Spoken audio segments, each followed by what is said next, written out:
All right, let's bring in Colin Ward-Henninger, who's been a very busy guy this afternoon on a busy day in the NBA.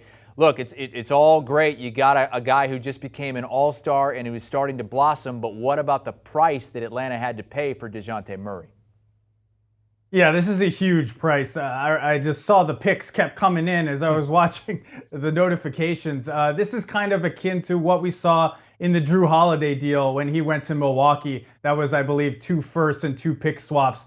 So 3 firsts and a pick swap. Absolutely massive haul. That's pretty much the most that you can expect for a player like Dejounte Murray coming off his first All-Star appearance. So clearly Atlanta knew something was off last season, right? They had that huge run to the Eastern Conference Finals. They followed that up with a terrible season in terms of expectations. So they knew they needed an injection here. And Dejounte Murray, I mean, if you look at him on paper, this is the perfect fit for Atlanta. Not only offensively can he be a secondary creator next to Trae Young, which he desperately needs, but he's also a big, rangy, all-defense caliber defender who you can put next to Young, have him guard the better guard of the two, so you can hide Trae Young on defense.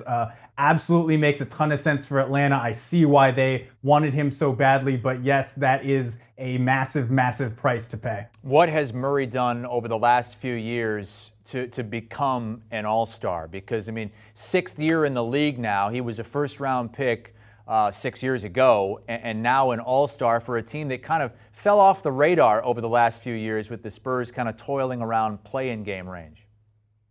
Yeah, Dejounte Murray was kind of the pick to be the breakout player of the year for like 4 consecutive seasons. Everyone was really waiting for all these tools to come together. He's lightning quick. He's incredibly long. He's a good passer. What he did to kind of take the next step was he became a better playmaker. He was better with his reads. He limited his turnovers. He increased his assists. And he really just kind of got the reins to that Spurs offense. This is obviously a Spurs organization that for a long time had really, really good players, and he couldn't really break his way through. Then as they kind of left those years, he was still trying to find his way as a lead ball handler. That all came together last season. He's putting up triple doubles every other night.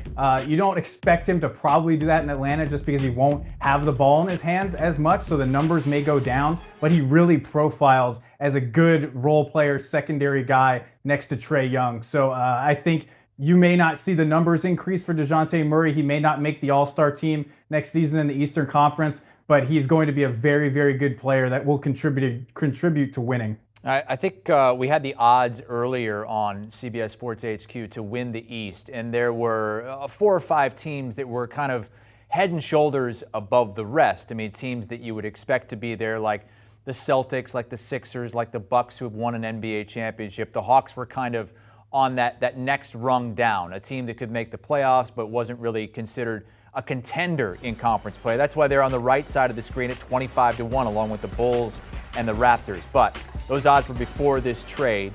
What does this trade do for Atlanta's chances, not to make the playoffs, but to maybe compete again in the East? Yeah, I think it definitely bumps them up. Maybe not all the way to that level of the top 5 kind of teams, but maybe a rung above the Raptors and Bulls. Now, what this really depends on is how the Hawks handle John Collins. There's been a lot of reports that he's done in Atlanta, that he's not going to be playing for them next season. So whether this trade changes that and now they can convince Collins to stay, or they think he's a great fit with these two, that might change. And also, if they decide not to go in that direction, what do they end up getting for John Collins? So they obviously don't have any first-round picks to trade now after this. So I'm going to be very interested to see how that develops. If Collins decides to return and play along with Dejounte Murray and Trae Young, I think this is a very dangerous team. One of their biggest deficiencies last season, which really dropped off from the season before, was their defense. They were awful defensively, and Dejounte Murray is going to improve that immediately when he goes to Atlanta. So if John Collins stays, I think this is a really kind of a sneaky contender, not quite in that top rung, but maybe a little bit below. And then if they end up trading John Collins, it's going to depend on what they get to put around these guys moving forward. Their chances to win the East increasing threefold or thereabouts, according to Sportsline, up to about 5%. Do you want a sports network that delivers everything that matters about the game? The highlights, the picks, the instant analysis, no yelling, no fake debates, no politics. Hit the subscribe button and never miss a moment.